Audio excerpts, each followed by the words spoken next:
Hello everyone, welcome to English smart class. दोस्तों, जैसे कि आपको याद होगा, कल हमने बात करी थी वर्ब के बारे में कि हम किस तरह से वर्ब को यूज कर सकते हैं सेंटेंस में। वर्ब के साथ एक सेंटेंस में एक सब्जेक्ट और एक ऑब्जेक्ट भी यूज होता है। तो आज जानते हैं कि इन्हें किस तरह से ढूंढ सकते हैं और किस तरह से इनका यूज होता है। तो चलिए सबसे पहले बात करते हैं कि हमें आज इस वीडियो में क्या सीखने को मिलेगा। आज इस वीडियो में हम लोग बात करेंगे सबसे पहले सेंटेंस के स्ट्रक्चर की। उसके बाद बात करेंगे हम लोग लैंग्वेज टाइपोलॉजीज के बारे में और देखेंगे कि ये क्या होती है। इसके बाद हम लोग बात करेंगे कि इंग्लिश में कौन सा सेंटेंस स्ट्रक्चर यूज होता है। उसके बाद हम लोग ऑब्जेक्ट और सब्जेक्ट के कुछ प्रोनाउंस को जानेंगे और फाइनली हम लोग बात करेंगे डायरेक्ट एंड इनडायरेक्ट ऑब्जेक्ट्स के बारे में। तो चलिए शुरू करते हैं। दोस्तों, एक सेंटेंस स्ट्रक्चर आखिर होता क्या है? अगर मैं आपको बोलूं शी दैट डिड दिस, तो आपको कुछ समझ आया इस सेंटेंस में? नहीं ना? या फिर मैं आपको कहूं द थॉट शी, अब आपको कुछ समझ आया? नहीं।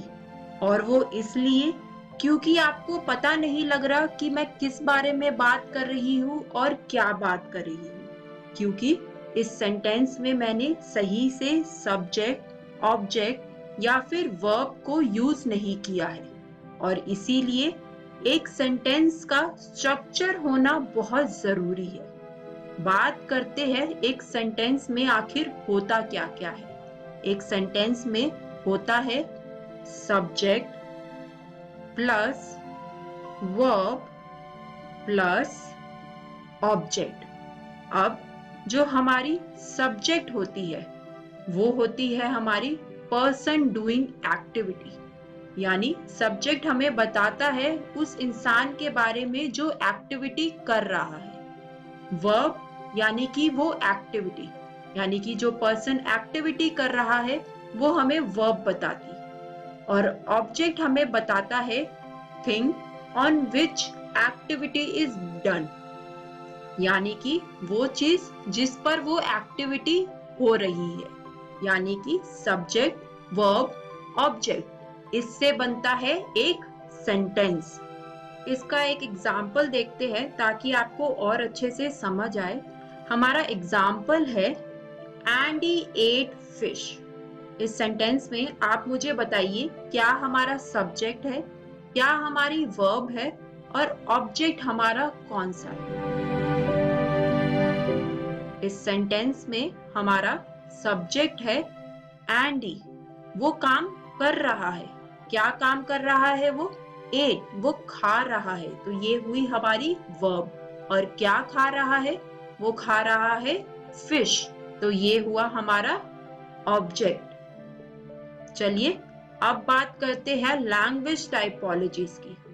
दोस्तों, इंग्लिश लैंग्वेजेस में और वर्ड में इतनी सारी लैंग्वेजेस है, तो उनके हम सेंटेंस के स्ट्रक्चर को बहुत तरह से बना सकते हैं। जैसे कि subject plus object plus verb, ये हमारा फॉर्मेट हुआ जब हम यूज करेंगे सब्जेक्ट, ऑब्जेक्ट और वर्ब को। इसके बाद हम लोग एक और तरीके से बना सकते हैं सेंटेंस को, जैसे कि subject plus verb plus object. जब हम एक सेंटेंस में सबसे पहले सब्जेक्ट को रखें, फिर वर्ब को रखें और फिर ऑब्जेक्ट को रखें।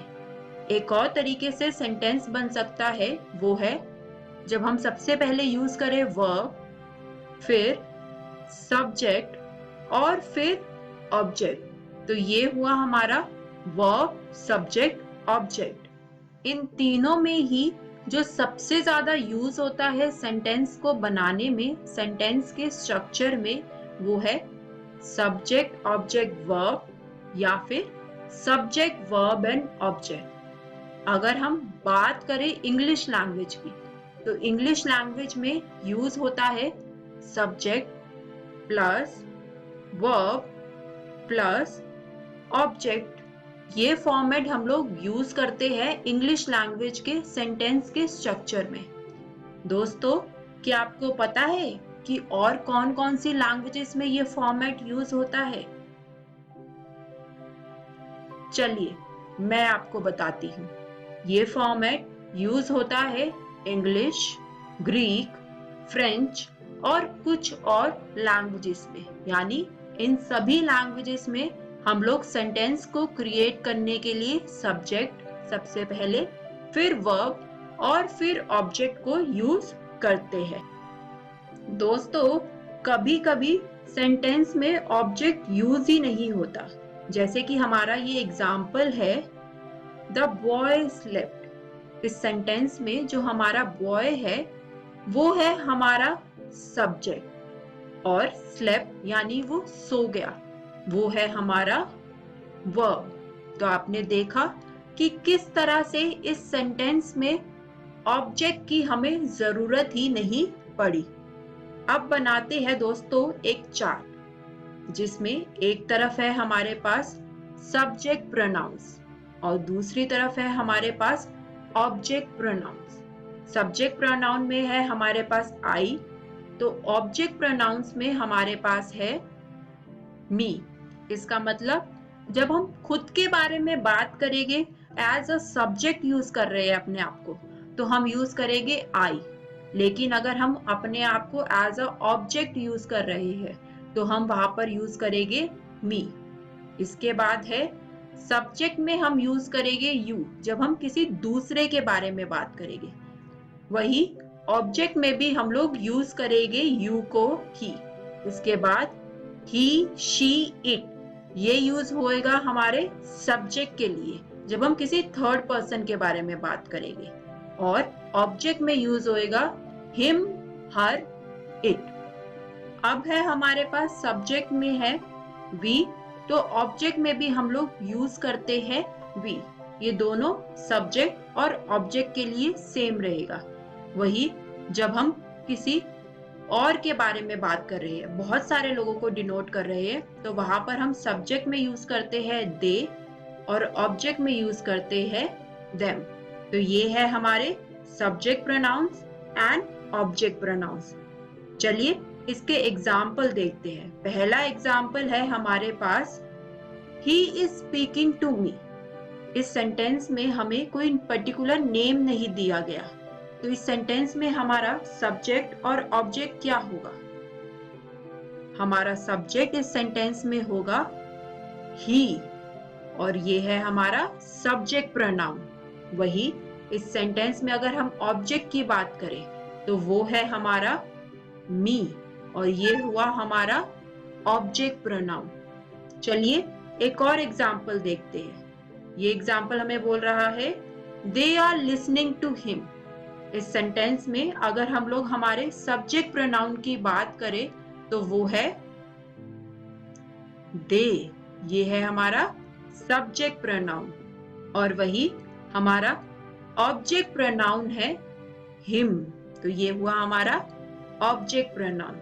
चलिए अब इन सब्जेक्ट प्रोनाउन और ऑब्जेक्ट प्रोनाउन को याद रखते हुए एक एक्सरसाइज करते हैं। एक तरफ है हमारा सब्जेक्ट और एक तरफ है हमारा ऑब्जेक्ट। मैं आपसे कुछ सेंटेंसेस को पूछूंगी और आपको बोलूंगी कि इनमें से पहचानिए कौन सा हमारा सब्जेक्ट है और कौन सा हमारा ऑब्जेक्ट है।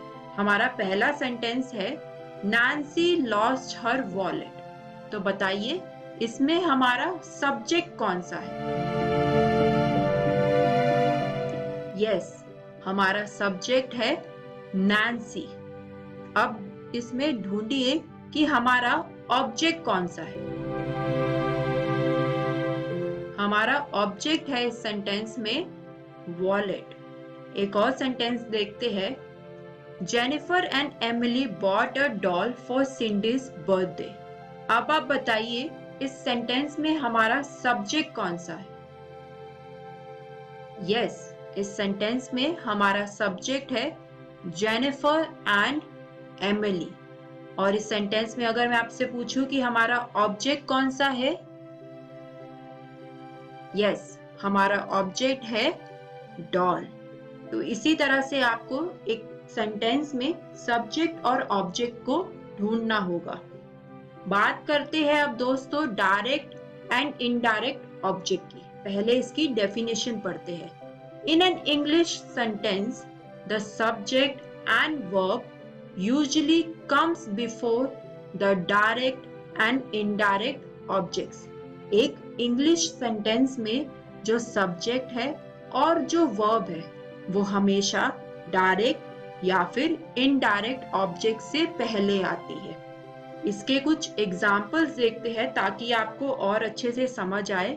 हमारा पहला एग्जाम्पल है the teacher gives her students a lot of homework. इस सेंटेंस में अगर मैं आपसे पूछूं कि हमारा सब्जेक्ट कौन सा है तो वो होगा यस, द टीचर।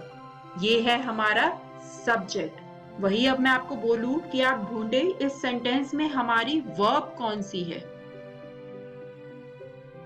यस, हमारी वर्ब है गिव्स। अब बात करते हैं डायरेक्ट ऑब्जेक्ट की। ऐसा ऑब्जेक्ट जो हमें साफ साफ दिख रहा है सेंटेंस में, वो है हमारा यस, वो है हमारा होमवर्क। वही अब अगर मैं आपको बोलूं कि आप ढूंढिए इस सेंटेंस में इनडायरेक्ट ऑब्जेक्ट कौन सा है, तो हमारा इनडायरेक्ट ऑब्जेक्ट होगा इस सेंटेंस में यस, स्टूडेंट्स। ये हुआ हमारा इनडायरेक्ट ऑब्जेक्ट। एक और एग्जांपल देखते हैं। Tim gave the homeless man some money. इस सेंटेंस में हमारा जो सब्जेक्ट है वो है हमारा यस, टिम। टिम हमारा सब्जेक्ट है। अब अगर मैं आपसे बात करूं कि इस सेंटेंस में वर्ब कौन सी है हमारी, तो वो है यस, गेव। ये है हमारी वर्ब। अब देखते हैं कि इस सेंटेंस में डायरेक्ट ऑब्जेक्ट कौन सा है जो कि हमें साफ साफ दिख रहा है, तो वो है हमारा यस, वो है मनी। ये है हमारी डायरेक्ट ऑब्जेक्ट। वही दूसरी तरफ हमारी इनडायरेक्ट ऑब्जेक्ट है इस सेंटेंस में यस, इनडायरेक्ट ऑब्जेक्ट है हमारी होमलेस मैन। तो इसी तरह से सेंटेंसेस में डायरेक्ट ऑब्जेक्ट और इनडायरेक्ट ऑब्जेक्ट से पहले सब्जेक्ट और वर्ब यूज होता है। और इसी के साथ आज हमारा सब्जेक्ट एंड ऑब्जेक्ट का टॉपिक यहीं पर खत्म होता है। बात करते हैं कि आज हमें क्या सीखने को मिला। आज हमने जाना सबसे पहले सेंटेंस स्ट्रक्चर और क्यों एक सेंटेंस का स्ट्रक्चर इतना ज्यादा इम्पोर्टेंट होता है।